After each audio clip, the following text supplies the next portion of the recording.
സിറാത്തിലേക്ക് വിചാരണ കഴിഞ്ഞ് സിറാത്തിലേക്ക് അതിന്റെ അടുത്തെത്താൻ നേരത്ത്, സിറാത്തിന്റെ മുന്നിലെത്തുന്ന നേരത്ത് അല്ലാഹു തആല അവിടെ ഒരു 7 ചെക്കിംഗ് പോയിന്റുകളെ അല്ലാഹു തആല വെച്ചിട്ടുണ്ട്. ഒന്നുകൂടി ചോദിക്കാൻ ജഹന്നമിന്റെ തൊട്ടടുത്തായി. ഒന്നാമത്തെ ഒരു പരിശോധന സിറാത്തിലേക്ക് എത്തുന്നതിന്റെ മുമ്പ് വഖിഫൂഹും ഇന്നഹും മസ്ഊലൂൻ, അവിടെ നിൽക്കാൻ വേണ്ടി പറയൂ, അവരോടൊക്കെ ചോദിക്കാനുണ്ട് എന്ന് പറഞ്ഞിടത്ത് ഒന്നാമത്തെ ചോദ്യം, ഒന്നാമത്തെ സ്ഥലത്തെ ചോദ്യം നിസ്കാരമാണ്. നിസ്കാരത്തിൽ രക്ഷപ്പെട്ട ആളാണെങ്കിൽ അവിടുന്ന് അങ്ങോട്ട് മുന്നോട്ട് നീങ്ങി. രണ്ടാമത്തെ സ്ഥലത്തെത്തുമ്പോൾ അവിടെ ചോദിക്കുന്നു അൽ അമാന, അമാനത്തിനെ സംബന്ധിച്ച് തന്നെ ഏൽപ്പിച്ച ഉത്തരവാദിത്വം. കുടുംബം എന്ന് പറയുന്നത് വലിയൊരു ഉത്തരവാദിത്വമാണ്. സമൂഹത്തിലും ചില ബാധ്യതകളും ഉത്തരവാദിത്തങ്ങളൊക്കെ വരും.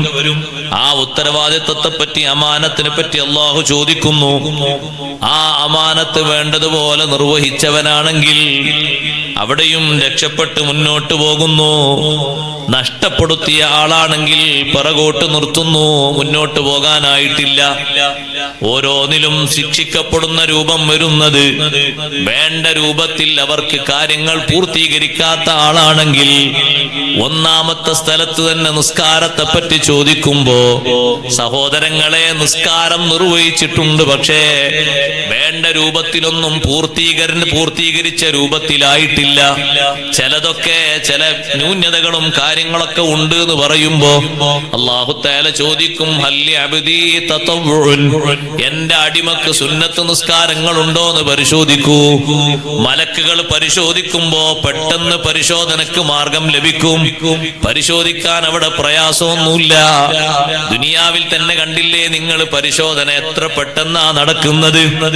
ഒരു വിഷയത്തിൽ എന്തെങ്കിലും ഒരു തട്ടിപ്പ് നടത്തിയ ആളെ മണിക്കൂറുകൾക്കുള്ളിൽ പിടികൂടാനുള്ള സംവിധാനങ്ങൾ ഇവിടെയുണ്ടെങ്കിൽ അവിടെ രേഖപ്പെടുത്തി വെച്ച ഏടുകൾ മലർക്കെ തുറക്കാനും പരിശോധിക്കാനും പെട്ടെന്ന് കഴിയും. ആ കഴിവനുസരിച്ച് മലക്കുകൾ പറയും, സുന്നത്ത് നിസ്കാരങ്ങൾ ഉണ്ട് അല്ലാഹു തആല പറയും, എങ്കിൽ ആ സുന്നത്തുകൾ കൊണ്ട് ഫർളിനെ പൂർത്തീകരിച്ചു കൊടുക്കുക, അങ്ങനെ അത് സ്വീകരിക്കുക. ഫർളൊക്കെ നിസ്കരിച്ചിട്ടുണ്ട്, നമ്മളെ നിസ്കാരം പോലെ ആയിരിക്കും പറഞ്ഞത്. ഞാൻ എന്റെ പറഞ്ഞ ഞങ്ങളെ ഹാലല്ല. കുറെ നുഖ്സാനിയത്ത്, കുറെ വീഴ്ചകൾ അതിലുണ്ടെങ്കിൽ സുന്നത്തുകളെ കൊണ്ട് പരിഹരിക്കപ്പെടാൻ സുന്നത്തുകളും പരിഹരിക്കണം. പക്ഷെ സുന്നത്തുകളിൽ ആളുകൾക്ക് വളരെ ശ്രദ്ധക്കുറവാണ്. ഒരു പള്ളിയിൽ 400 ആള് ജുമുഅ നിസ്കരിച്ചെങ്കിൽ ശേഷം സുന്നത്ത് നിസ്കരിക്കാൻ എത്ര ആളുണ്ടാവും? എല്ലാരും തിരക്കോടെ ഹോസ്പിറ്റലിൽ പോകാൻ പോയതാ. 400 ആള് ജുമുഅ നിസ്കരിച്ച ശേഷം നോക്കുമ്പോ അപ്പുറത്ത് ഖത്തീബ് ഉസ്താദ്, ഇപ്പുറത്ത് മറ്റേ ഉസ്താദ്, ഇപ്പുറത്ത് മറ്റേ ഉസ്താദ്, അപ്പുറത്ത് പ്രസിഡന്റ് അവർകൾ, ഇപ്പുറത്ത് സെക്രട്ടറി അവർകൾ. ആകെ ഒരു 10-20 ആളെ എണ്ണാനുള്ള, ബാക്കിയൊക്കെ പോയി. 2 റക്അത്ത് സുന്നത്തിനോ? അതിനാകെ സഹോദരങ്ങളെ ഒരു 4 മിനിറ്റല്ലേ വരുള്ളൂ. ഒരു 4 മിനിറ്റ്, ചുരുങ്ങിയ സമയം വരുള്ളൂ.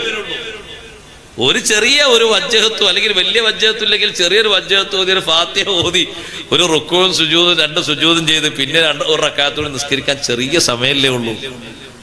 നമ്മളത് മുടക്കരുത്. കാരണം നമ്മളെ ഈ ഫർളുകളൊന്നും പൂർണ്ണമായ ഫർളുകളല്ല. ഇപ്പൊ എന്തിനാ നമ്മൾ സുന്നത്ത് നോമ്പുകളൊക്കെ നോക്കുന്നത്? റമദാനിൽ ആ ഫർള് നോമ്പ്, ആ ഒരു മാസത്തെ നോമ്പ് എന്ന് പറഞ്ഞാൽ വല്ലാത്തൊരു അമലാണത്.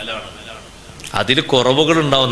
നമ്മൾ മാസൂമ്യങ്ങളല്ലല്ലോ. പറഞ്ഞതും ചെയ്തതും നിയത്ത് വെച്ചിടത്തും കാര്യങ്ങൾ പൂർത്തിയാക്കിയിടത്തൊക്കെ കുറവ് വന്നിട്ടുണ്ടാകും.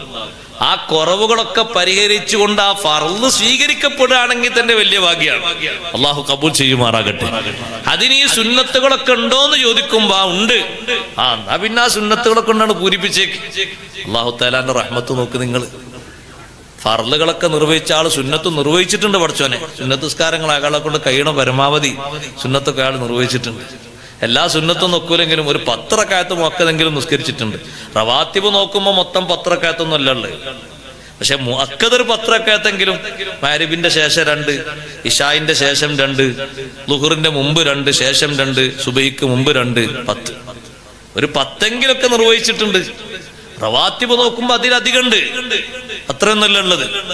റവാത്തിബ് എണ്ണുമ്പോ മഗ്രിബിന്റെ മുമ്പ് 2 എണ്ണാണ്ട്, ഇശാഇന്റെ മുമ്പ് എണ്ണാണ്ട്, അസ്റിന്റെ മുമ്പ് 4 എണ്ണാണ്ട്, ഇതൊക്കെ എണ്ണാണ്ട്. റവാത്തിബ് മൊത്തത്തിലില്ലെങ്കിലും മുഅക്കദായ ഒരു 10 ഉണ്ടെങ്കിലും അല്ലാഹു തആല തൗഫീഖ് തരട്ടെ. നമ്മൾ അത് ശ്രദ്ധയോടെ കൊണ്ട് നടക്കുന്ന റമളാനിലെ ആള് തറാവി എല്ലാ ദിവസവും നിസ്കരിച്ചിട്ടുണ്ട്. 1-2 ദിവസം ക്ഷീണം വന്നപ്പോൾ കുറച്ച് റക്കാത്തിന്റെ എണ്ണം കുറഞ്ഞു എന്നല്ലാതെ 20 റക്കാത്തും തറാവി നിസ്കരിച്ചു. ആ സുന്നത്തുകളെ കൊണ്ടൊക്കെ ഈ ഫർളം കൊണ്ട് പരിഹരിച്ച് കിട്ടുകയാണെങ്കിൽ അത് വലിയൊരു ഭാഗ്യല്ലേ. അതുകൊണ്ട് മുടക്കരുത്, പരമാവധി കൂട്ടിക്കൊണ്ടുപോകണം. അല്ലാഹു തആല തൗഫീഖ് തരട്ടെ. മഹാന്മാരായ ആൾക്കാരൊക്കെ ദീർഘ നിസ്കാരം നിസ്കരിച്ച പോലെ നിസ്കരിക്കാനൊന്നും നമുക്ക് കഴിയില്ല, നമ്മൾ ദുർബലരല്ലേ. പക്ഷെ ഉള്ളത് കുറച്ചെങ്കിലും ഒന്ന് ഒപ്പിച്ചെടുത്ത് കൊണ്ടുപോകാൻ അതിന് നമ്മളെ കൊണ്ടൊക്കെ ആകും. ആ ഒരു ശ്രദ്ധ അള്ളാഹു നമുക്ക് ഏറ്റിത്തരുമാറാകട്ടെ. അപ്പോ നിസ്കാരത്തെ പറ്റി അങ്ങനെ ചോദിച്ചു, അമാനത്തിനെ പറ്റി ചോദിച്ചു. അമാനത്തൊക്കെ അദ്ദേഹം നിർവഹിച്ചിട്ടുണ്ട്, ചെറിയ പോരായ്മകളൊക്കെ ഉണ്ട്. അപ്പൊ ധർമ്മം ചെയ്തതില്ലേ പല ഭാഗത്തും? ആ ധർമ്മം ചെയ്തിട്ടുണ്ട്, പലയിടത്തും ധർമ്മം ചെയ്തിട്ടുണ്ട്. ആ ധർമ്മങ്ങളൊക്കെ ഇങ്ങോട്ട് വെച്ച് ആ മേഖല അങ്ങോട്ട് പരിഹരിക്കാൻ അള്ളാഹുവിന്റെ ഓർഡർ. അമാനത്ത് ഒരു നിർബന്ധമായ സംഗതിയാണ്. അതിലെ അങ്ങോട്ടും ഇങ്ങോട്ടും വന്ന വീഴ്ചകളൊക്കെ ഒന്ന് പരിഹരിച്ച് കിട്ടാൻ വേണ്ടിയിട്ട് അപ്പുറത്തുള്ള ദാനധർമ്മങ്ങളൊക്കെ അതിലേക്കൊന്ന് ചേർത്ത് വരികയാണ്. 3-ാമത്തെ സ്ഥലത്ത് എത്തുമ്പോൾ റബ്ബ് സുബ്ഹാനഹു വ തആല അവിടെ ചോദിക്കാൻ പറയുന്ന വിഷയം സിലത്തുർ റഹ്മാൻ, കുടുംബബന്ധം ചേർത്തതാണ് അവിടെ ചോദിക്കുന്നത്. കുടുംബബന്ധം ചേർത്തിട്ടുണ്ടോ? കുടുംബബന്ധം നന്നായി പാലിച്ചിട്ടുണ്ട്, പുലർത്തിയിട്ടുണ്ട് എന്നാ മുന്നോട്ട് പോകട്ടെ, അല്ലെങ്കിലേയും അവിടെ കുടുങ്ങിപ്പോകും. 4-ാമത്തെ സ്ഥലത്തെത്തുമ്പോ പ്രത്യേക ഒരു ചോദ്യം ബിർറുൽ വാലിദൈൻ, മാതാപിതാക്കളെ പോറ്റിയതിനെ സംബന്ധിച്ചാണ്. അവരെ സംരക്ഷിച്ചതും അവർക്ക് ഖിദ്മത്തെടുത്തതുമാണ് ചോദിക്കുന്നത്.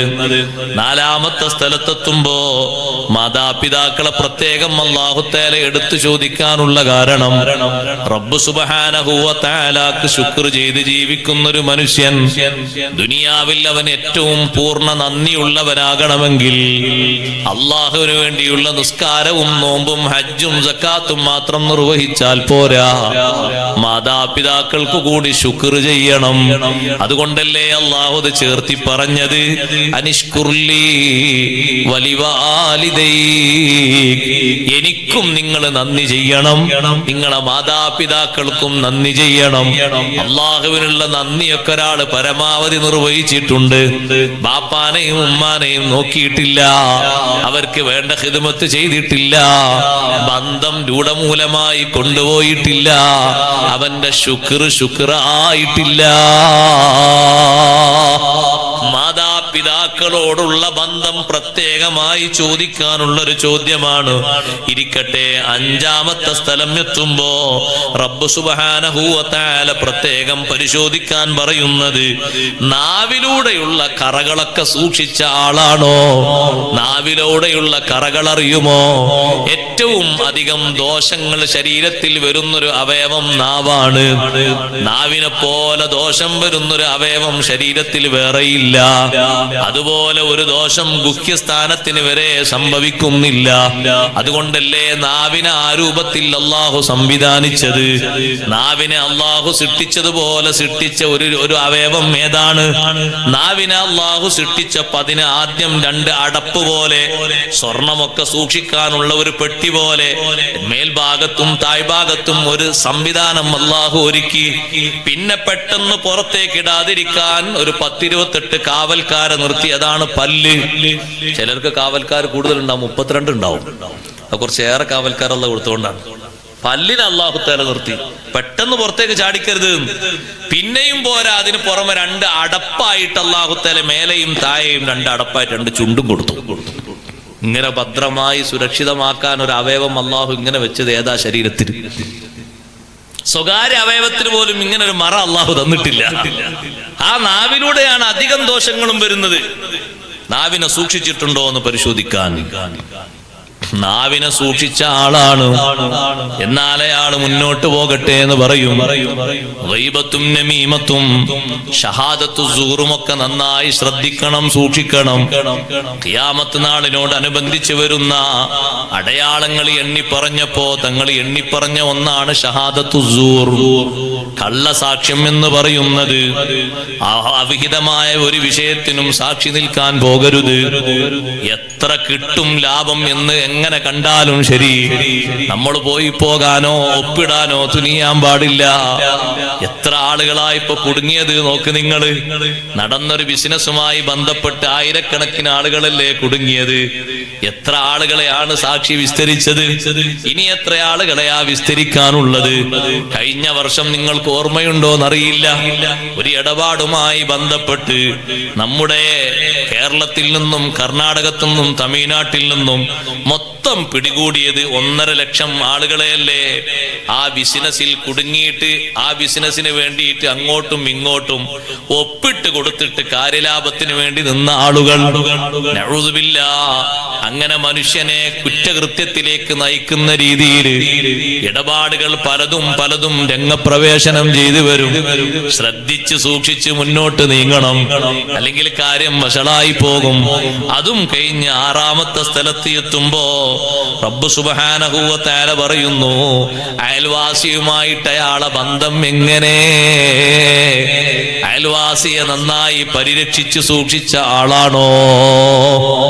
അയൽവാസി പിടുത്തം കൊടുക്കാതെ പിടിക്കുന്നൊരു ദിവസമാണത്. ദുനിയാവിൽ അവനോട് എന്തെങ്കിലും വൃത്തികേട് ചെയ്തെങ്കിൽ ആ വൃത്തികേടിന് വേണ്ടി പിടികൂടുന്നൊരു ദിവസമാണത്. എനിക്കുള്ള ഹക്ക് പടച്ചോനെ അവൻ വീട്ടിയിട്ടില്ല എന്ന് അയൽക്കാരൻ തുറന്നു പറയും. എന്താണ് നിനക്കുള്ള ഹക്ക്? ഞാൻ അവനോട് അവന്റെ കിണറ്റിൽ നിന്ന് വെള്ളം ചോദിച്ചു. 10, 20, 25 ആളുകൾക്ക് ഉപയോഗിക്കാനുള്ള വെള്ളം ഉണ്ടായിട്ട് വേനൽ തുടങ്ങിയപ്പോ എന്റെ കിണറ്റിലെ വെള്ളം പറ്റി. അയൽക്കാരൻ എന്ന നിലക്കൊന്ന് വെള്ളം ചോദിച്ചപ്പോ അവൻ എനിക്ക് വെള്ളം തടഞ്ഞുപോയി. എന്നോട് എടുക്കണ്ട എന്നവൻ പറഞ്ഞു. ഒരു ഉദാഹരണം പറഞ്ഞതാണ്. അങ്ങനെ വടിമുടക്കിയവരില്ലേ? അതുപോലെ തന്നെ സ്ഥലം മുടക്കിയവരില്ലേ? സ്ഥലത്തിന്റെയും വഴിയുടെയും പേരിൽ യുദ്ധങ്ങളും കലഹങ്ങളും നടത്തിയവരില്ലേ? സുബ്ഹാനല്ലാഹ്. അങ്ങനെ കുടുങ്ങിപ്പോയാൽ അവിടെ തന്നെ കുടുങ്ങും, പിന്നെ മുന്നോട്ട് പോകാൻ കഴിയില്ല. 6ാമത്തെ സ്റ്റേജും കഴിഞ്ഞ് 7ാമത്തെ സ്ഥലത്ത് എത്തുമ്പോ റബ്ബ് സുബ്ഹാനഹു വ തആല ചോദിക്കുന്നു, അവൻ സ്വാദിഖാണോ കാദിബാണോ? സത്യവാനായിട്ട് അവനെ പറയാൻ പറ്റുമോ? അതല്ല കള്ളം പറയുന്ന ആളായിട്ടാണോ അവനെ കൂട്ടാൻ പറ്റുന്നത്? കളവ് പറയുന്ന മേഖലയിൽ ആളുകൾ കൂടി പോകുന്നു. ശ്രദ്ധിക്കണം, സൂക്ഷിക്കണം. കിട്ടുന്ന ഒരു വാർത്ത നേരോ നേരല്ലാത്തതോ എന്ന് നോക്കാതെ ബട്ടണമർത്തുന്ന ആളുകളാണ് ഈ കാലത്ത് കുറേ എണ്ണം. എത്രത്തോളം എന്നറിയോ നിങ്ങൾ? നാട്ടില് ഉദാഹരണമായിട്ട് പറഞ്ഞ ഇവിടെ അല്ല കേട്ടോ, നമ്മളെ നാട്ടിൽ കേരളത്തിൽ ഒരു സ്ഥലത്ത് മെഡിക്കൽ കോളേജിൽ അഡ്മിറ്റ് ചെയ്ത ഒരാൾ ഗുരുതരമായ ഒരു പ്രശ്നത്തിൽ അയാളെ വെന്റിലേറ്ററിൽ കയറ്റി ദ്വാരക്കാൻ വേണ്ടിയുള്ള ഒരു സന്ദേശം വന്നു. അയാളെ കുടുംബത്തിന്റെ സന്ദേശമാണ്, സഹോദരന്റെ ദ്വാരക്കണം, ഇങ്ങനെ ഒരു അത്യാസന്റെ നിലയിലാണ്. ഇതറിഞ്ഞപ്പോ വേറൊരാൾ അതിന്റെ താഴെ വേറൊരു മെസ്സേജ് വിട്ടു. ആ മെസ്സേജ് ഗൾഫിലൊക്കെ പരന്നുപോയി. എന്ത്? നമ്മളെ വെന്റിലേറ്ററിൽ കഴിയുന്ന ആള് അല്പസമയം മുമ്പ് മരിച്ചുപോയി. അയാള് മരിച്ചിട്ടില്ല സഹോദരങ്ങൾ, എപ്പോഴും ആള് ഹയാത്തിലുണ്ട്. പക്ഷെ ആ മരിച്ചു എന്നുള്ള റിപ്പോർട്ട് എത്ര ആളുകൾ എടുത്തുക്കാ പോയത്? സത്യസന്ധമായ റിപ്പോർട്ടല്ലല്ലോ അത്. എന്താ ഒരാളെ മരിപ്പിക്കായിട്ട് ഇത്ര ബുദ്ധിമുട്ട്? അതൊക്കെ കിട്ടി ലാസ്റ്റ് വിട്ടാ പോരെ, അല്ലെങ്കിൽ ബന്ധപ്പെട്ട ആളുകൾ വിടൂലേ? പിന്നെ ഗൾഫിൽ നിന്ന് മരിച്ചു എന്ന് പറഞ്ഞിട്ട് കുറെ ആളുകൾ ഫോൺ ചെയ്തപ്പോ അതിൽ ഒരു ഫോൺ കോൾ വന്നത് ഈ രോഗിയായി വെന്റിലേറ്ററിൽ കിടന്ന ആളെ ഫോണിലേക്കാണ്. കുറച്ച് സുഖം പ്രാപിച്ച അയാൾ ഹോസ്പിറ്റലിൽ നിന്ന് ഡിസ്ചാർജ് ചെയ്ത് തിരിച്ചു വരുമ്പോ അയാൾ ഫോൺ എടുക്കുമ്പോ അയാളോട് തന്നെ നേരിട്ട് ചോദിക്കുന്നത്, ഇയാൾ മരിച്ചിട്ട് എപ്പോഴാണ് ആളെ മറവ് ചെയ്തത്? ജീവിച്ചിരിക്കുന്ന ആളോട് തന്നെ ചോദിച്ചത്. ഒരു ഉദാഹരണം ഞാൻ പറഞ്ഞതാണ്. ഇനിയിപ്പോ ശഅബാൻ മാസത്തിന്റെ അവസാനം മാസം കണ്ടോ കണ്ടില്ലേ എന്നുള്ള വിഷയം വരും. അപ്പോഴേക്ക് തുടങ്ങും ഒരാൾ റിപ്പോർട്ട്, മാസം കണ്ടിട്ടില്ല, തൽക്കാലം മറ്റന്നാൾ റമദാനായി നിശ്ചയിച്ചു. എന്നാ ഒരു ദിവസത്തെ തറാവി ആൾ ഒഴിഞ്ഞിട്ടുമല്ലോ. പെരുന്നാളാകുമ്പോൾ കുറച്ച് നേരത്തെയും മാസം കണ്ടു, അതുകൊണ്ട് എല്ലാവരും വേഗം പോയി ഇറച്ചിയും മറ്റൊക്കെ വാങ്ങി റെഡിയാക്കണം. അപ്പൊ റിപ്പോർട്ട് വന്നു, മാസം കണ്ടിട്ടില്ല, അതുകൊണ്ട് പെരുന്നാൾ ഇന്നല്ല മറ്റന്നാളാണ്, നാളല്ല മറ്റന്നാളാണ്. എന്തിനാണ് ഈ റിപ്പോർട്ട് വേഗം എഴുതി വിടുന്നത്? അതിന്റെ പിന്നാലെ ബാക്കിയുള്ളവർ ബട്ടണമർത്തുന്നത് എന്തിനാണ്? ഒരു വാർത്ത, സത്യസന്ധമല്ലാത്ത ഒരു വാർത്ത പ്രചരിപ്പിച്ച് അത് അങ്ങനെ തന്നെ അങ്ങോട്ടും ഇങ്ങോട്ടും പ്രചരിപ്പിച്ച കാരണം ആ വാർത്ത കേട്ടിട്ടൊന്ന് ചിരിച്ചതിന്റെ പേരിലാണ്, നിങ്ങൾ നോക്കി, ചിരിച്ചതിന്റെ പേരിലാണ് പരിശുദ്ധ ഇസ്ലാം 2 സ്വഹാബിമാർക്കും 1 സ്വഹാബി വനിതക്കും 60 അടി, 60ഉം 60ഉം 120 അടി, 80 160 അടി ഹദ്ദടിച്ചത്. ബഹുമാനപ്പെട്ട സയ്യിദത്തുനാ ബീവി ആയിഷ റളിയല്ലാഹു അൻഹയെ പറ്റി മുനാഫിഖുകൾ ഒരു വിവരം പറയാം, അത് സത്യമല്ല. ആ വിവരം പറയുന്നത് കേട്ടിരുന്ന് ചിരിച്ചിട്ടേ ഉള്ളൂ, പറഞ്ഞിട്ടില്ല. കേട്ടിരുന്ന് ചിരിച്ചിട്ടേ ഉള്ളൂ. ആര്? ഹസ്സാൻ ബിൻ സാബിത്ത് റളിയല്ലാഹു അൻഹു, മിസ്തഹ് ബിൻ ഉസാസ റളിയല്ലാഹു അൻഹു, ഹംന ബിൻത് ജഹ്ഷ് റളിയല്ലാഹു അൻഹാ. ചിരി ഒരു സമ്മതത്തിന്റെ അടയാളല്ലേ? അതെ. ആ ചിരിയുടെ പേരിലാണ് ആ 3 പേർക്കും ഹദ്ദ് കിട്ടിയത്. ഒരാളെ ഇല്ലാത്തൊരു സംഗതി പറഞ്ഞ് വ്യഭിചാരാരോപണം നടത്തിയാൽ തന്നെ, സാധാരണ ആളുകളെ നടത്തിയാൽ തന്നെ 80 അടിയാണ്. ഇത് ഉമ്മഹാത്തുൽ മുഅ്മിനീങ്ങൾ പെട്ട മഹദി ആയതുകൊണ്ട് ഡബിളാണ്, അതുകൊണ്ട് 160 അടി. എന്തിനു പറഞ്ഞോ? പറഞ്ഞിട്ടില്ല. എഴുതിയോ? എഴുതിയിട്ടില്ല. മെസ്സേജ് കൊടുത്തോ? കൊടുത്തിട്ടില്ല. ചിരിച്ചതിൽ. അപ്പൊ ഇതിന്റെ ഗൗരവത്രേ. അപ്പറഞ്ഞ കളവ്, മുനാഫിക്കുകളെ പറഞ്ഞ കളവാണ്. ആ കളവ് കേട്ട് ചിരിച്ചതിനാണ് ഇപ്പൊ ഇത് കിട്ടിയത്. അപ്പൊ പറഞ്ഞാലും അത് മെസ്സേജ് അയച്ചാലും വിട്ടാലും എത്ര ഉണ്ടാവും? അതൊരു ചെറിയ ചോദ്യമായി കരുതരുത്. 7ാമത്തെ ചോദ്യമാണ്, ആള് സ്വാദിഖാണോ കാദിബാണോ? സിദ്ഖ് മാത്രം പറയണം. അല്ലാഹു തആല അതിന് തൗഫീഖ് നൽകട്ടെ. ആ 7 ഘട്ടവും കഴിഞ്ഞ് നമ്മളെ മീസാൻ അവസാനമായി തൂക്കുന്ന സമയത്ത് മീസാൻ കനം തൂങ്ങണം. മീസാനിൽ ഏറ്റവും കനം തൂങ്ങുന്ന ഒരു വിഷയമാണ്, വളരെ എളുപ്പമുള്ളൊരു സംഗതിയാണ് തസ്ബീഹ് വർദ്ധിപ്പിക്കുക. അല്ലാഹു തആല തൗഫീഖ് നൽകട്ടെ. തസ്ബീഹ് സുബ്ഹാനല്ലാഹി വബിഹംദിഹി സുബ്ഹാനല്ലാഹിൽ അദീം. തസ്ബീഹ് വർദ്ധിപ്പിക്കുക. സുബഹിന്റെ ശേഷവും മഗ്രിബിന്റെ മുമ്പൊക്കെ തസ്ബീഹ് ചെല്ലുന്നതിന് വലിയ മഹത്വമുണ്ട്. തസ്ബീഹ് വർദ്ധിപ്പിക്കുക. സഖീലത്താന ഫിൽ മീസാൻ എന്ന് തങ്ങൾ പറഞ്ഞില്ലേ, അതിനേക്കാളും മീസാനിൽ കനം തൂങ്ങുന്ന മറ്റൊരു സംഗതിയാണ് അഫ്തലു മാ യുളഉ ഫിൽ മീസാൻ ഹുസ്നുൽ ഖുലുഖ്. സൽസ്വഭാവത്തോടുകൂടെ ജീവിക്കാം. മീസാനിൽ നല്ല കനം തൂങ്ങുന്ന അമലാണ് സൽസ്വഭാവം സ്വീകരിക്കുക. സൽസ്വഭാവം ഒരാളിലുണ്ടോ, മീസാൻ ഇങ്ങനെ കനം തൂങ്ങി വരും. ചിലപ്പോൾ നിസ്കാരം ആൾക്ക് കുറവായിരിക്കും. നിസ്കാരമൊന്നുമല്ല ആളിൽ കൂടുതൽ കാണുന്നത്, കുറഞ്ഞാലേ ജീവിച്ചിട്ടുള്ളൂ. പിന്നെ എന്താ അത്രയും അധികം കനം കൂടാൻ കാരണം? ആളെ സൽസ്വഭാവം. ഹുസ്നുൽ ഖുലുഖ് അത്രയും വലുതാണ്, വലിയ അമലാണ് സഹോദരങ്ങളെ ഹുസ്നുൽ ഖുലുഖ് എന്ന് പറയുന്നത്. സൽസ്വഭാവം എന്ന് പറഞ്ഞാൽ എന്താണ്? ഒരാളെ കാണുന്ന മാത്രയിലും ഒരാളോട് പെരുമാറുന്ന രൂപത്തിലും മാത്രമല്ല, ഒരാൾക്ക് അല്ലാഹു തആല കൊടുത്ത നിഅമത്തിലും ഒരു വെറുപ്പില്ലാതെ, ഒരു കുശുമ്പില്ലാതെ, ഒരു ഐബില്ലാതെ നല്ല മനസ്ഥിതി സ്വീകരിക്കുക നല്ല സ്വഭാവമാണ്. നിങ്ങളെ ഒപ്പം ജീവിച്ചൊരു കൂട്ടുകാരൻ പുറത്തുപോയി 2-3 കൊല്ലം അധ്വാനിച്ച് നല്ല ശമ്പളം കിട്ടുന്ന ജോലിയൊക്കെ ആയി വന്ന് നാട്ടിൽ വന്നൊരു 10-20 സെന്റ് സ്ഥലം വാങ്ങി ഒരു വീട് വെച്ച് ഒരു വാഹനമൊക്കെ വാങ്ങി അവനിങ്ങനെ പോകുമ്പോ നിങ്ങൾ പറയണം അൽഹംദുലില്ലാഹ്, നല്ല സന്തോഷം. പറയാൻ കഴിയോ? അൽഹംദുലില്ലാഹ്, നല്ല റാഹത്ത്, നല്ല ജോലിയൊക്കെ കിട്ടി, നല്ല വീടൊക്കെ ഉണ്ടാക്കി. കണ്ടില്ലേ നമ്മളെ കൂട്ടുകാരൻ വാഹനത്തിൽ പോകുന്നു. ആ പോകുമ്പോ തന്നെ കണ്ണൊന്ന് മിന്നി, മുഖത്തിന്റെ കളറൊക്കെ ഒന്ന് മാറി, ഒന്നിങ്ങനെ ഒരു ഇടങ്ങേറിച്ച് നോട്ടാ നോക്കുന്നത്. എന്നാ സൽസ്വഭാവമല്ല. സ്വഭാവം മാറി, രൂപം മാറി, ഭാവം മാറി. നല്ല സ്വഭാവം സ്വീകരിക്കാൻ കഴിയണം. അല്ലാഹു തആല തൗഫീഖ് തരട്ടെ. അല്ലാഹു കൊടുത്തൊരു നിയമത്തല്ലേ, നമുക്കെന്തിനത് കണ്ണുകടി വേണം? ഒരാൾ രക്ഷപ്പെട്ടല്ലേ, അൽഹംദുലില്ലാഹ്, സന്തോഷമായി എന്നല്ലേ കൂട്ടേണ്ടത്. ഒരാൾക്ക് നല്ലൊരു ജോലി കിട്ടി, അനക്കങ്ങനെ ജോലി കിട്ടിയോ? ഞാൻ സ്വപ്നത്തിൽ പോലും കരുതിയിട്ടില്ലല്ലോ. എങ്ങനെ അങ്ങനത്തെ ജോലി കിട്ടിയത്? അത്ര വലിയ ജോലിയോ? അതിശയിച്ചുകൊണ്ട് നീ അജബായിക്കൊണ്ട് കിട്ടിയതിൽ നിനക്ക് മനസ്സിൽ ഇടങ്ങേറ് വേണ്ട. ജോലി കിട്ടി, അൽഹംദുലില്ലാഹ്, സന്തോഷം, അല്ലാഹു ബർക്കത്ത് ചെയ്യട്ടെ, നിലനിർത്തി തരട്ടെ എന്ന് അവനോട് ദ്വാരുന്നുകൊണ്ട് സന്തോഷം പറയാന്നല്ലാതെ കിട്ടിയ ജോലി നിനക്ക് ഇടങ്ങേറ് വേണ്ട. അയാൾക്കൊരു ജോലി കിട്ടിയതല്ലേ, നല്ല റാഹത്തോടെ ജീവിച്ചോട്ടെ എന്നൽക്ക് സന്തോഷം പറയണം.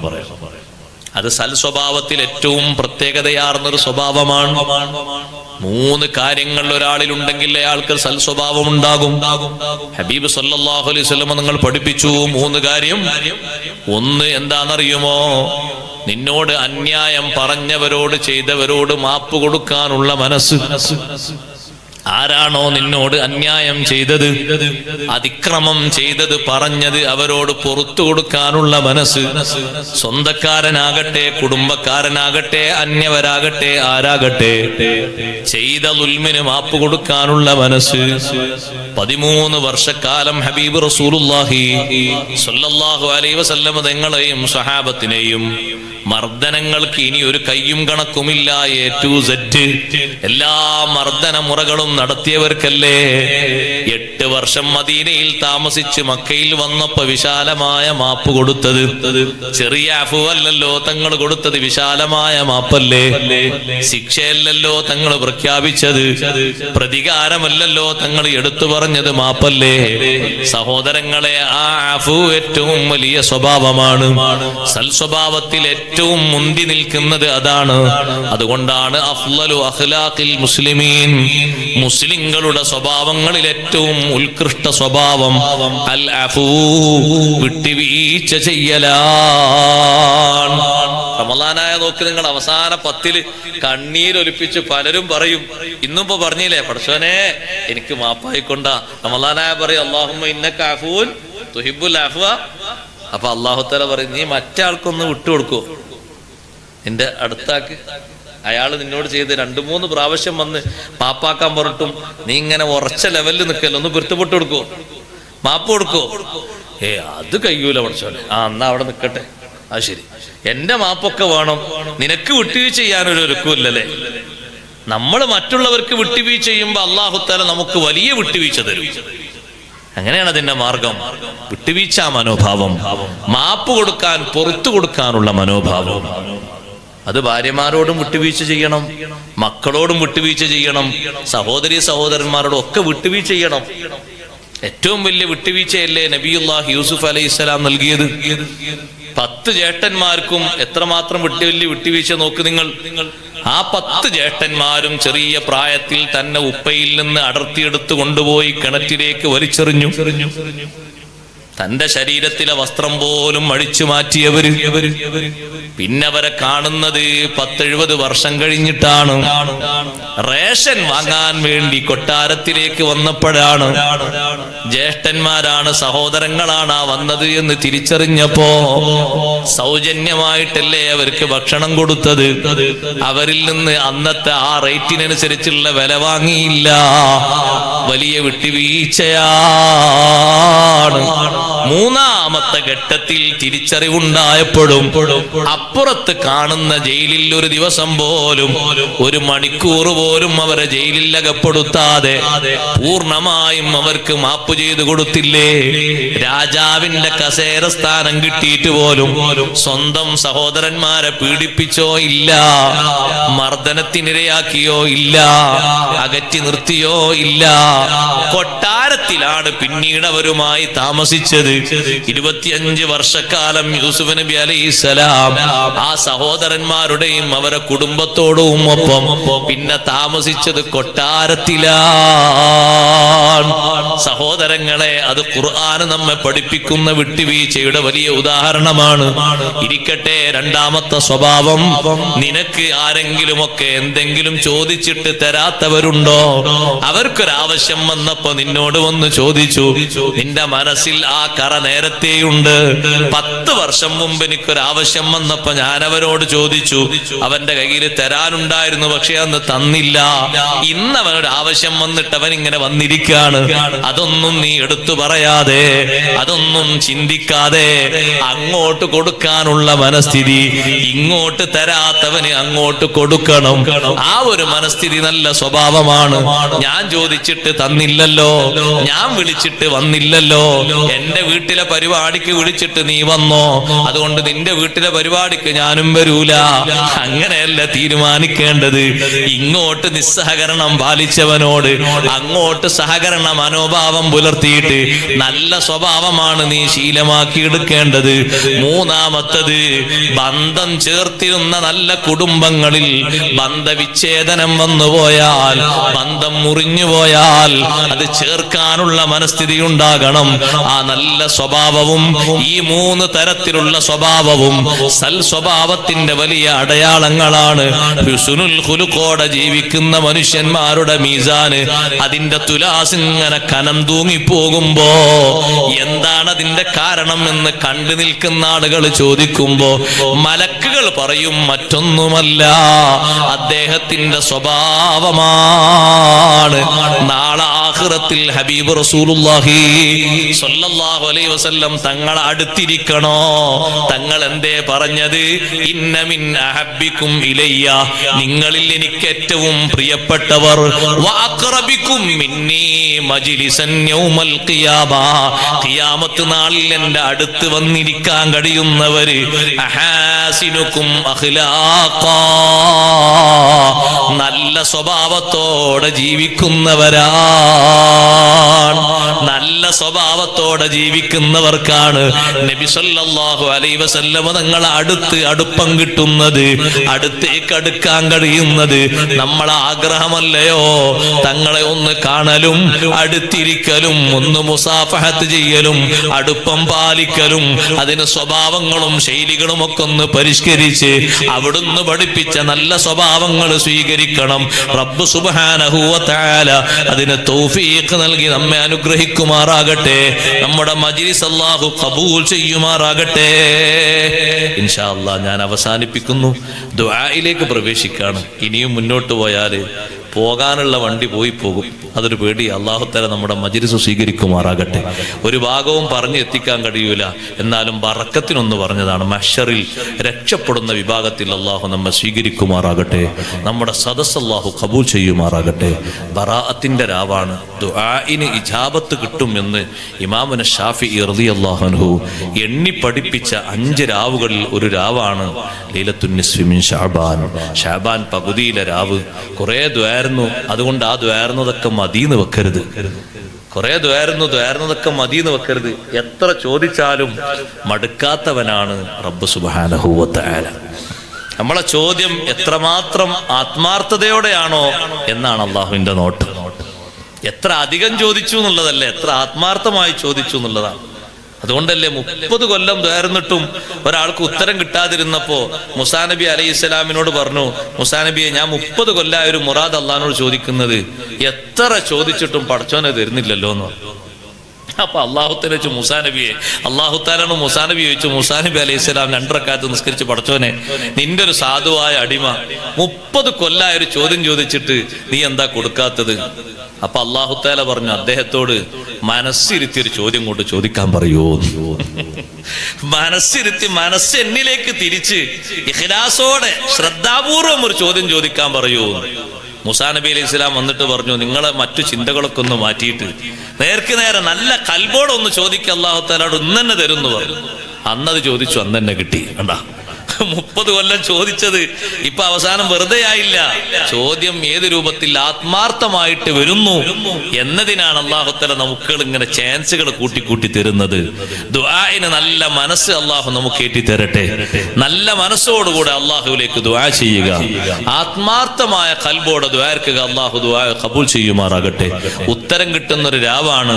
സുബഹിക്ക് മുമ്പ് എല്ലാവരും എഴുന്നേൽക്കുമല്ലോ, അപ്പോഴും ദുആരക്കണം. ദുആഇന്റെ ഏറ്റവും പ്രധാനപ്പെട്ട വഖ്താണ് വഖ്തുസ് സഹർ, അത്തായത്തിന്റെ സമയം. ദുആഇന്റെയും ഖുർആനോത്തിന്റെയും ഒക്കെ ഏറ്റവും ശ്രേഷ്ഠമായ സമയമായ ആ സമയത്ത് അല്ലാഹുവിലേക്ക് 2 റക്അത്ത് നിസ്കരിച്ചുകൊണ്ട് നമ്മൾ ദുആർക്കുക.